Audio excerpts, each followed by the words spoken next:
Praise be Jesus Christ and Mary Immaculate. Welcome to this 32nd Sunday in Ordinary Time. We're going to read from the Gospel of Luke, chapter 20, verses 27 to 38. Jesus has denounced the religious leaders' ability to lead people to a fuller relationship with God. He has denounced the practice of what was happening in the temple, and he has denounced the teaching of the synagogue. So there is no surprise that religious leaders are coming after him. Jesus has already dealt with those who are called the Pharisees. He will be dealing with those who are the chief priests and the elders. And today he's talking and being confronted by some Sadducees. And Sadducees was a mixed group of both priestly men and laymen who get their name, the Sadducees get their name from a priest named Zadok, who you read about in the first book of Kings. And Zadok was part of the King David's court, part of his personnel. And Zadok comes up with this plan, and he anoints as king the King David's son Solomon instead of Adonijah, who was supposed to be the rightly king. And because of this, Zadok is by Solomon given the title of sole high priest. He's Israel's very first sole high priest. And the Sadducees do not believe in many things. They only take as sacred scripture the first 5 books of the Bible, called the Pentateuch, or the Law of Moses, or simply just the law. Anything else they do not believe in, they do not regard as inspired, right? So they only go to those 5 books that are accredited to Moses. So no wisdom books, no prophets, no Psalms, no nothing. Let's see what they say. Some Sadducees, those who deny that there is a resurrection. The resurrection was a fairly new thought at their time. The Pharisees did believe in the resurrection. The Sadducees don't. And the first time that you read the word resurrection, or you read about resurrection in the Old Testament, is in the book of Daniel, chapter 12. But again, the Sadducees do not take that as sacred scripture. And they came forward and put this question to Jesus, saying, "Teacher, one thing that all the Pharisees and the Sadducees and all religious leaders of the time have is that they're all hypocrites." They called Jesus teacher, not intending to learn anything from him, but to put him to the test. And again, they make reference to Moses. Teacher, Moses wrote for us. No, so they only recognize Moses and his teachings. If someone's brothers died, leaving a wife, but no child, his brother must take the wife and raise up descendants for his brothers. This is true. This is called the law of the Levant law, or the brother-in-law law, the law regarding the brother-in-law, in which when a man died, leaving a wife without a male son, it was the brothers of the deceased man who would have to wed the woman and give her a male son, so that the name of the brother can be perpetuated in time, so that his name, his legacy, and most importantly, his money and his inheritance can live on forever. And they come up to Jesus and they continue.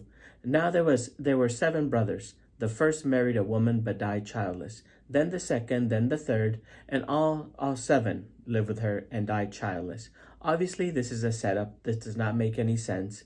And they come up with this ridiculous account that they're basing it on an Old Testament scripture that you read in the book of Tobit, chapter 3. You hear the story of Sarah. And Sarah was possessed by a devil, by a spirit. And on her wedding night, she married 7 brothers, and all 7 of them died tragically. And here they present this case with Jesus. They want to show how ridiculous the belief is in the resurrection, and they want to ridicule Jesus and trying to see what kind of answer he can come up with. So they come up with this ridiculous event. Now, at the resurrection, whose wife will that woman be, since for all 7 have been married to her? And here it's important to distinguish that marriage had nothing to do with feelings, with emotions, with love, or with care. Marriage had something to do with producing male children. That was all the woman was good for, was to produce male children. So it has nothing to do with who loves her the most, who she's going to love the most, and all that nonsense. It was all about who can perpetuate that dead man's name, who can perpetuate his existence? Who can perpetuate his earthly name, his existence, and his being? Jesus responds to them, "The children of this age marry and remarry, but those who are deemed worthy to attain to the coming age, or of that world where death does not end life but changes it," right? Where death has no power, "and at the resurrection of the dead neither marry nor are given in marriage." Now this is interesting and good for us to listen to as well, because we as Christians do believe in the resurrection. We do believe in the afterlife, but the question is, what kind of resurrection and what kind of earthly life? I mean, we wouldn't be any different than the Pharisees if we believe that the afterlife is simply a perpetuating the life here on earth. If I'm a baker here on earth, I'm going to be a baker in heaven. If I'm a firefighter here on earth, I'm going to be a firefighter in heaven. If I'm a priest here on earth, I'm going to be a priest in heaven. If I'm a mother here on earth, I'm going to be a mother in heaven.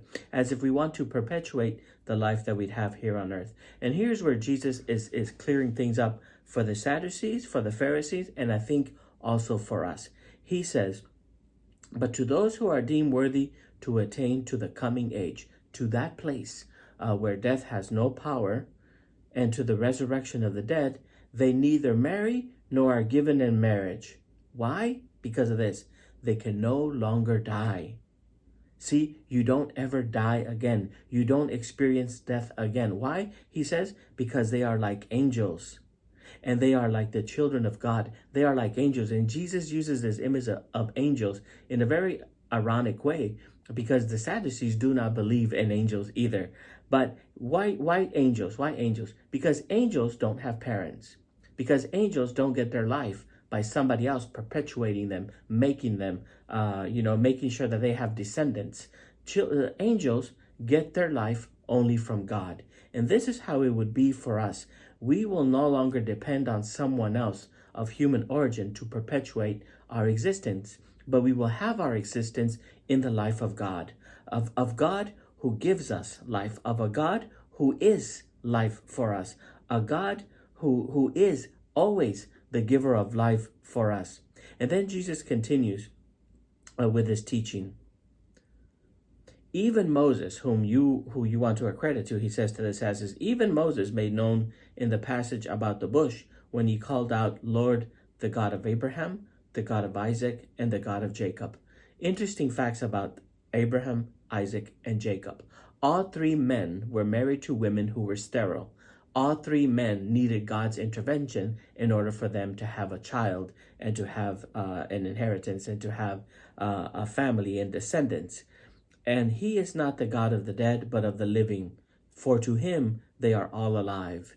If they speak about Abraham, Isaac, and Jacob as people of the past who are dead, well, so are their teachings, so are their interventions, so are who they are. If they were dead, they really didn't matter. But because they are not dead, because they are alive and present to God, this is why they are important. This is why God still is the God of Abraham, of Isaac, and Jacob, because God remains faithful to them, remains giving them life. The God and the Father of Jesus Christ is not a God who only gives us resurrection or who resurrects. He is that. But even more, he is a God that communicates life with us. He is a God that gives to his children his own life. And his own life is full, is eternal, and is life-giving. God bless you.